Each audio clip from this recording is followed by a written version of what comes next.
കൊച്ചുമലയാളത്തിൻ്റെ ആടുജീവിതം വലിയ ലോകം കീഴടക്കി മുന്നോട്ട് പോകുമ്പോൾ നാം അതിൽ ഏറെ സന്തോഷിക്കുന്നു, അഭിമാനിക്കുന്നു. ഒപ്പം എന്നെ സംബന്ധിച്ച് അനാവശ്യമായ വിവാദങ്ങൾ ഈ സിനിമയുമായിട്ട് കൂട്ടിക്കെട്ടാൻ ശ്രമിക്കുന്നത് എന്തിനാണ് എന്നുള്ള ഒരു ചിന്തയിലാണ് ഇന്നത്തെ സംസാരം ആരംഭിക്കുന്നത്. Welcome to Kishore Satya talks.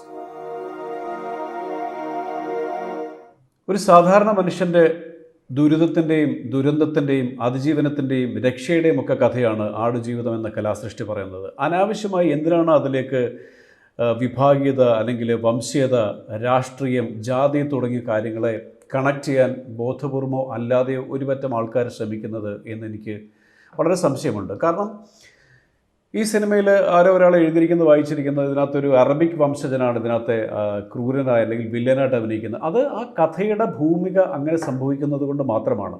ഒരു 30 വർഷം മുൻപ് ഈ കഥ ലോകത്തിൻ്റെ ഏത് ഭാഗത്ത് സംഭവിച്ചാലും അവിടുത്തെ ഒരു രാജ്യക്കാരനായിരിക്കുമല്ലോ അതിനകത്ത് വില്ലനായിട്ട് വരുന്നത്. അത് ഇന്ത്യയിലാണെങ്കിലും ഇസ്രായേലിലാണെങ്കിലും പാകിസ്ഥാനിലാണെങ്കിലും ശ്രീലങ്കയിലാണെങ്കിലും അമേരിക്കയിലാണെങ്കിലും ഇങ്ങനെയൊക്കെ സംഭവിക്കുള്ളൂ. അതിനെ നമ്മൾ അനാവശ്യമായ ഒരു വംശീയതയിലേക്കോ അല്ലെങ്കിൽ ഒരു രാഷ്ട്രീയത്തിലേക്കോ കൊണ്ടുപോകേണ്ട ഒരു ആവശ്യം ഈ സിനിമയിലില്ല.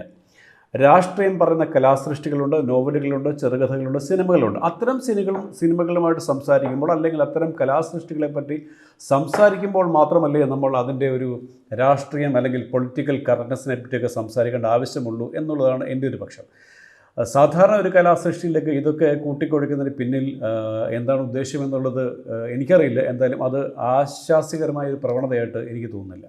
ലോക സിനിമയിലേക്ക് നിരവധി മലയാള ചിത്രങ്ങൾ, അക്കാഡമിക് ഇൻഡസ്ട്രിയിൽ ഒരുപാട് മുൻകാല സിനിമകൾ, അടൂർ സാറിൻ്റെയും അരവിന്ദൻ സാറിൻ്റെയും അല്ലെങ്കിൽ ഷാജൻ കരുൺ സാറിൻ്റെയും ഒക്കെ പോലെയുള്ള ഒരുപാട് സിനിമകൾ ലോക സിനിമയ്ക്ക് മലയാളം സംഭാവന ചെയ്തിട്ടുണ്ട്. എന്നാൽ ജനപ്രിയതയും അതുപോലെ തന്നെ കലാമൂല്യവും ഒത്തുണങ്ങിയ ഒരു സിനിമ, ആടുജീവിതം പോലൊരു സിനിമ ലോകമെമ്പാടുമുള്ള പ്രേക്ഷകരെ ആകർഷിക്കുമ്പോൾ നമ്മളിങ്ങനെ വളരെ നാരോ മൈൻഡായിട്ട് ചിന്തിക്കേണ്ട ഒരു ആവശ്യമുണ്ടോ എന്നുള്ളത് നാം സ്വയം ചിന്തിക്കേണ്ടതാണ്. പ്രത്യേകിച്ചും സോഷ്യൽ മീഡിയയിൽ ഓരോ വ്യക്തിയും ഓരോ പത്രപ്രവർത്തകനോ അല്ലെങ്കിൽ നിരൂപകനോ ആണെന്ന് സ്വയം വിശ്വസിച്ച് പോകുന്നൊരു കാലഘട്ടത്തിൽ നമുക്ക് കൂടുതൽ ചർച്ചകൾ ഉണ്ടാവാൻ വേണ്ടി അല്ലെങ്കിൽ നമുക്ക് കൂടുതൽ ലൈക്കുകൾ ഉണ്ടാവാൻ വേണ്ടി അല്ലെങ്കിൽ നമ്മുടെ വീഡിയോകൾ വൈറലാകാൻ വേണ്ടി നമ്മൾ എന്തിലും ഏതിലും നമുക്ക് അതിനകത്തൊരു കുഴപ്പം കണ്ടുപിടിച്ച് അതേപ്പറ്റി സംസാരിക്കുന്ന പ്രവണത അധികമായിട്ട് മലയാളികളുടെ ഇടയിൽ കണ്ടുവരുന്നു എന്നുള്ളത് സങ്കടകരമായ കാര്യമാണ്. ദയവായിട്ട് എനിക്ക് പറയാനുള്ളത്, അത് ഏതൊരു കലാസൃഷ്ടിയാണെങ്കിലും പൊളിറ്റിക്കലി കണക്റ്റഡ് അല്ലാത്തൊരു കലാസൃഷ്ടിയെ അത് പൂർണ്ണം ഒരു കലാസൃഷ്ടിയായിട്ട് കാണുക. അതിലേക്ക് അനാവശ്യമായിട്ടുള്ള